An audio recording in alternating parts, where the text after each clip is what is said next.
It's another wonderful Friday, and we are live here from Warri, Nigeria, African Broadcasting Network, and it's Arise Africa once again. I am Temi Akwirene, and I have the delectable, beautiful Chichi Nwangbo with me. Thank you, Timmy. It's so good to be back again for another time on Arise Africa. It's always exciting. It's been a very interesting week, Chichi. So, how's your week been? Absolutely mind-blowing. So many surprises, I tell you. So many surprises. And that's how the world is. I mean, you do not know what's going to happen next. But all you have to do is to live in the moment.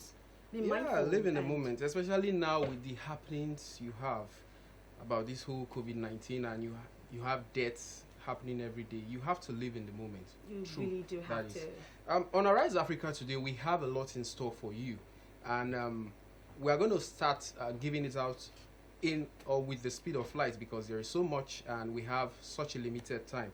And so we would like to take a short break. When we return from this break, we're going to be having a guest with us. It's still Arise Africa, and we'll be back shortly.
Arise Africa, and we are right here on another discussion segment, and I have a special guest right here to talk on a particular topic.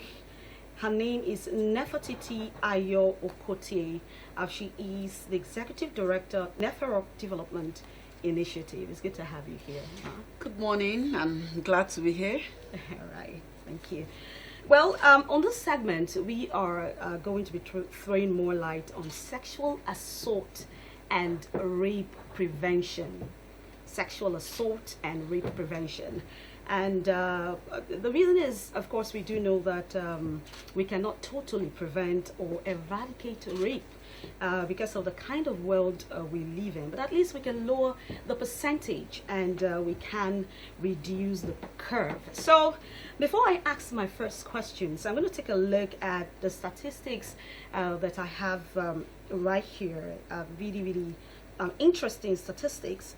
The UNICEF report in 2015 said that 1 in every 4 girls and 1 in every 10 boys had experienced sexual violence before the age of 18. And then it said over 31.4% of girls in Nigeria said their first sexual encounter had been rape or forced sex of some kind.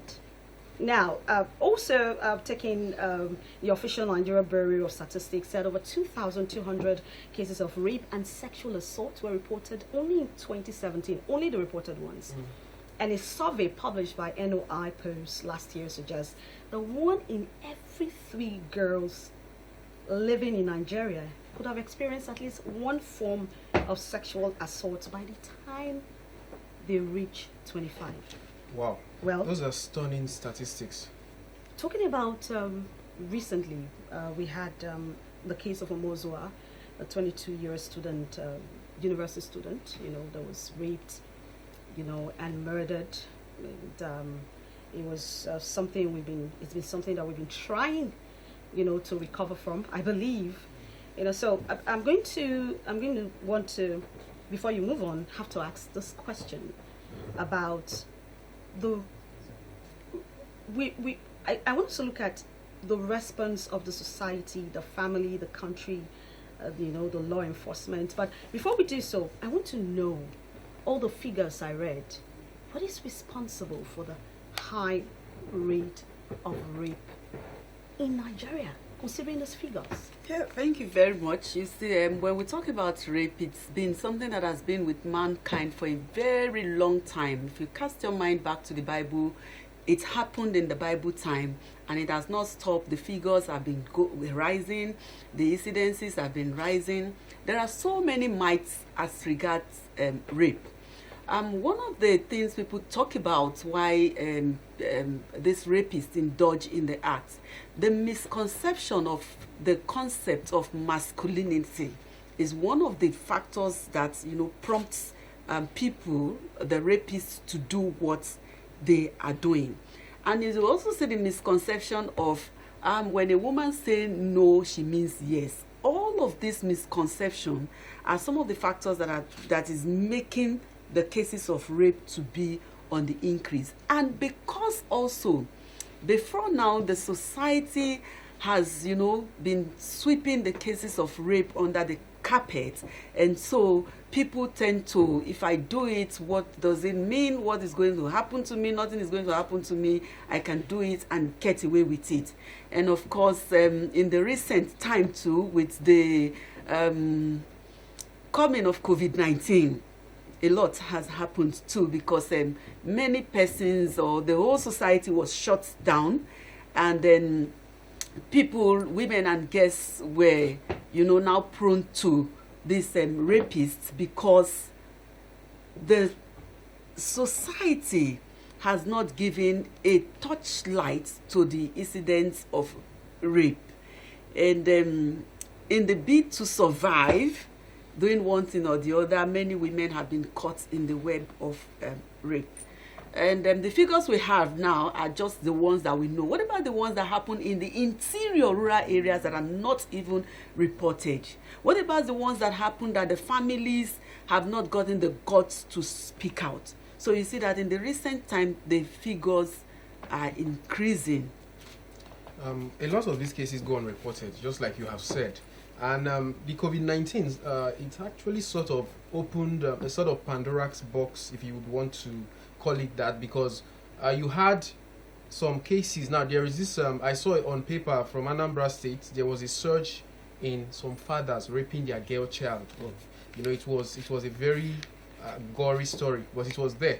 And I wondered why this. Now the thing is, what can actually be done to prevent occurrences like this? Okay, there are many things that can be done. We will take it from the individuals. What can I do to prevent myself from being raped? Yeah. One, I have to know my rights sexually, my sexual rights. I have to know what the law says about rape. I have to know the places I go to, as in when and how I do my things. Now, for the family setting too, what do we do? If we keep short concerning the issue of rape, it will go on. We need to educate our children, our girls, and even our women on what actually is rape. What are the warning signs that rape is likely to occur? Let them know. And teach our children that, look, especially the PANTS rule, PANTS, P, private is private. Tell the girl, tell the woman, anybody who violates that, you should speak out. Also know that, always know that my body, your body as a woman, it's your body. Nobody have the right to tamper with your body without your consent. Even if at the beginning you have given your consent and you are saying no, no is no. then we should teach our children from at the family level to speak out.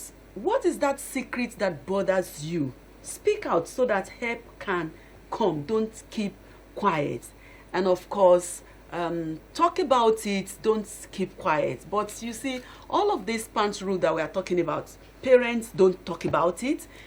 At the educational level, at the sector, we shy away from it. At the religious level, we also shy away from it. At the religious level, preach it, say it. We can't deny this fact that these things happened. It happened in the Bible, and the consequences was grief. So we need to speak out. At the community level, what can we do to prevent rape? See, let there be laws.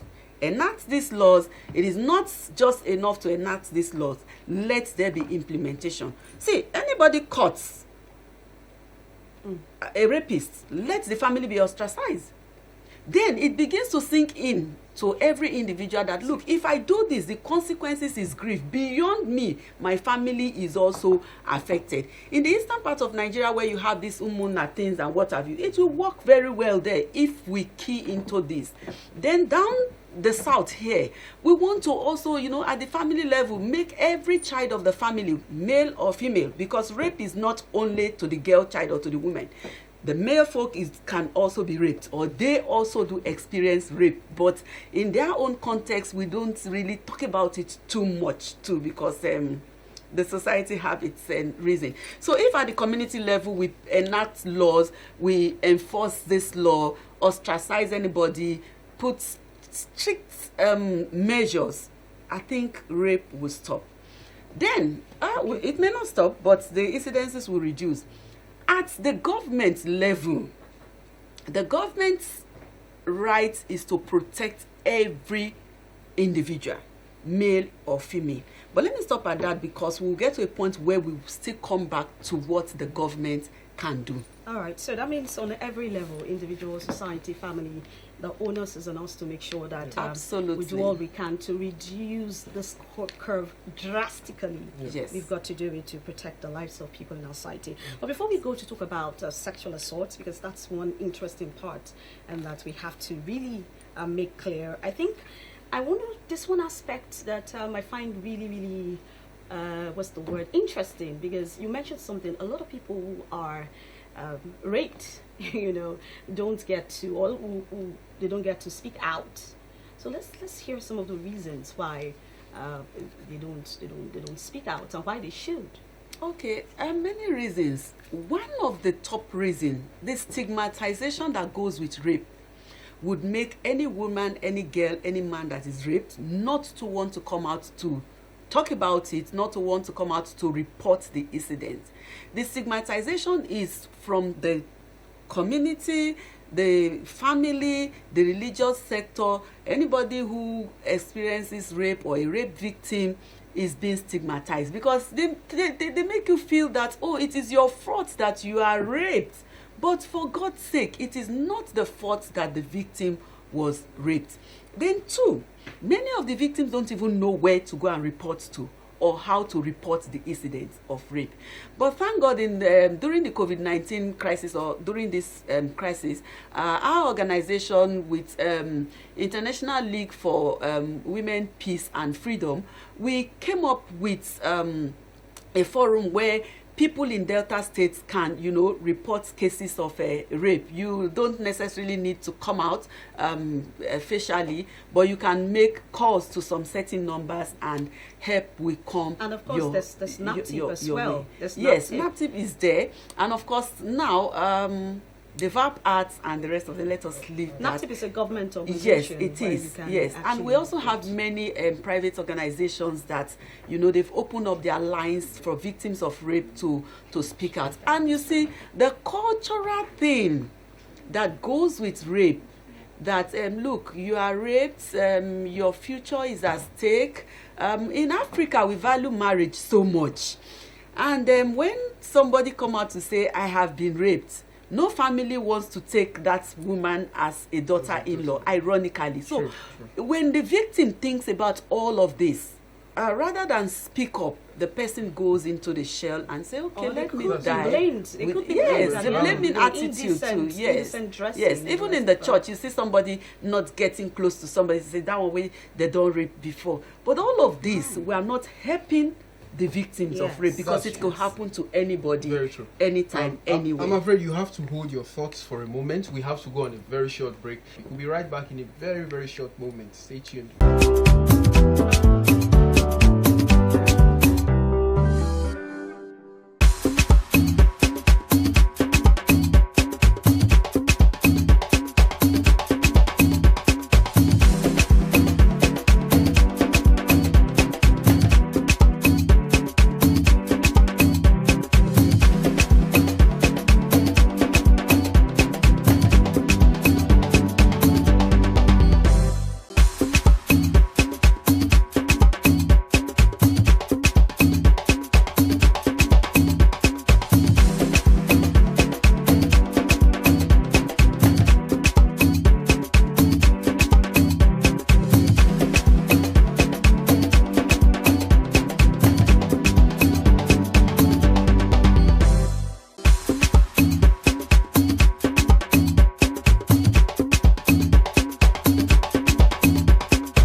Welcome back to Arise Africa. Remember, it's about how to prevent rape. What is the suggestion? What is your idea? What should the individual do? What should the society do? What is your view on what the government should put in place so that, yes, we can make this world a safer place? Chichi, quickly, I would like to ask 2 questions in one. Okay. For time's sake. Yes. Now, people always tend to blame the girls because of what they put on. You made mention of something like that. You were close, so you didn't really go there. So I would like to. Is it really because of what they put on? Now, just hold on. I'm merging 2 questions. Okay. Now, you are going to also try and clarify the thin line between rape and sexual assault. Are they just the same? Is there a thin line that separates both? Those are the questions. Okay, thank you. Let me take it from the angle of the dressing. You see, it's absurd. It is painful. It is annoying for anybody to want to imagine that because the way a woman is dressed and that is what called for the rape. Rape is a thing of the mind. A rapist is somebody that is emotionally not stable, psychologically unstable, mentally unstable, because the woman that was raped in Lagos late last year, an elderly woman, I'm sure she wasn't putting on a skirt, she wasn't putting on a trouser, she was putting on the traditional Iro and Buba thing. So what is the thing that attracted the rapist to that old woman? The 3-month-old baby laid on the bed, wrapped with the baby wrapper. What kind of dressing is that somebody would go and rape that girl? The girl that was raped in Ibadan a few months ago, just immediately after the Uwa case in Benin, that girl, for God's sake, was wearing a hijab, for God's sake, covered all through. So what is the thing? So it is insane for me, for anybody to think that the dressing is a factor for rape of a woman or a girl, even though we are not encouraging indecent dressing, because the Bible says that women, we should dress modestly. So if our dressing is a factor, you go to the beach, you see women almost, completely nude. Why don't they jump at these women and rape them? You go around the boutiques, you see these dummies and what have you. What don't they jump on them, for God's sake? Oh, it is only the dressing of the woman. Why don't their senses tell them to jump into the road?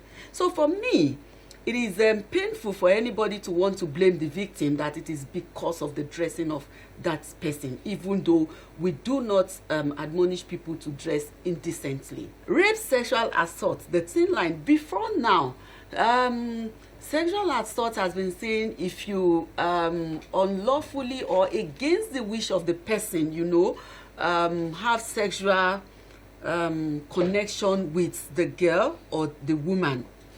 And before now, we'll say rape is a kind or is a type of sexual assault. But now, you touch somebody the person does not want, you penetrate the person does not want, it is all rape under the new VAP Act that was put in place 2019. So, for the very now, rape, assault, it's almost the same thing. The thin line is that in assault, you may not have penetrated the person, but you are at the borderline of penetrating the person. But with the VAP Act now, if you do that, it is also a kind of rape. Because in the VAP Act, before now we used to think that the organ or the instrument of rape alone is the penis. But now with the VAP Act, if you use your hands, if you use object like pencil or what have you, you are a rapist. Okay. You are liable to face the law. Well, time seems not to be our friend. Lastly, as we wrap up on this, the boy child, the man, because most times when we talk of rape, we always shift our attention to the woman. Now, they are more or less more affected anyway. We can't run away from that. But what can we do in educating the boy child to not see women as objects, rather see them and respect them? Because the family seems not to be doing the assignments of actually really teaching men to appreciate and see women and respect and regard them. Rather, you know, because psychologically, that's what happens to a rapist. He sees an object. He doesn't really see a human being. Doesn't think properly. What can be done? What can the family do to actually curb that? You see, socialization starts from the family. So the responsibility lies on every family, mother, father, brother, sister, to socialize our male children that, look, the concept of masculinity is not that you go and rape a woman or a girl that makes you a man. No. Teach them to say that they are supposed to protect the other gender. From time immemorial, the cultural role of a woman does this, a man does this, the male is superior to the woman, the male have authority to do whatever he likes with the woman. That concept should be erased. Teach the boy child that as a responsible person, you are to protect, you are to care for the girl and the woman. Because if we don't begin to teach them, now our own dear Omo Agege, the Deputy Senate President of Nigeria, has put in place, he proposed a bill, a law which has become, which has been passed right now, sexual assault bill, waiting for the president's assent on it to become a law. So if we don't teach our male child from home, the law catches up with them, they go to prison, they are not only affected, the family is also affected. And don't forget, we will be losing manpower too. Because maybe this person, the rapist, may be working somewhere and it's gone. Before finally round off the show, I want to ask you one more thing. This is like an advice to people. What do you think people's response should be when someone, their family members, when people around them are raped? Because there's a trend now, it's the way people behave currently. But how should they behave so that when these people are brought to book, when they know punishment is sure, you know, just like you talked about the bill, then they would be afraid because they know this is the action people would take. This is the action society would take. This is the action families would take. Yes. In terms of, you know, protecting the victim now, say every family member is a teamwork. Together we do it. Together we win the war against rape. So when we have a rape victim, it is not time to stigmatize. It is not time to blame the rape victim, but it is time to empathize. It is time to, you know, give support at the family level, at the societal level, at the national level too. It is time to, you know, give support. if you have somebody in your family that is a rapist, please don't cover that person, because it may not happen to you. It may have happened to the child of somebody, but tomorrow it may happen to you. It may happen to your grandchild or anybody within your family. So let's not keep quiet. Let us talk about it. Even as now that the government is ready, the VAMP Act that some states have domesticated, Lagos State have domesticated it. We have now the sexual offenders register. You are a rapist, you assault somebody sexually, your name is there, your photograph is there, and we will shame you nationally. So the shame does not go to you alone, it also goes to your family. So every family should have this in mind, and look, begin to groom our boys, begin to groom even the girls, because some girls rape boys too. Yeah, that's true. Well, because of time has never been our friend. I wonder, Chichi, maybe time will be our friend someday. Well, that is where we'll come to a halt on Arise Africa today. It's been an interesting conversation. Absolutely. We would love to have more, but no more time. Chichi, your final goodbyes. All right, I want to say thank you first of all to Mrs. Nefertiti. Thank you so much for reminding me. Thank you so much for being here. And of course, I want to say thank you for staying with us. And hopefully we're going to be back again for another edition. And of course, it's going to be pretty exciting to talk about African issues, because it's all about arising Africa. Till we see you again, it's bye from us. See you next time.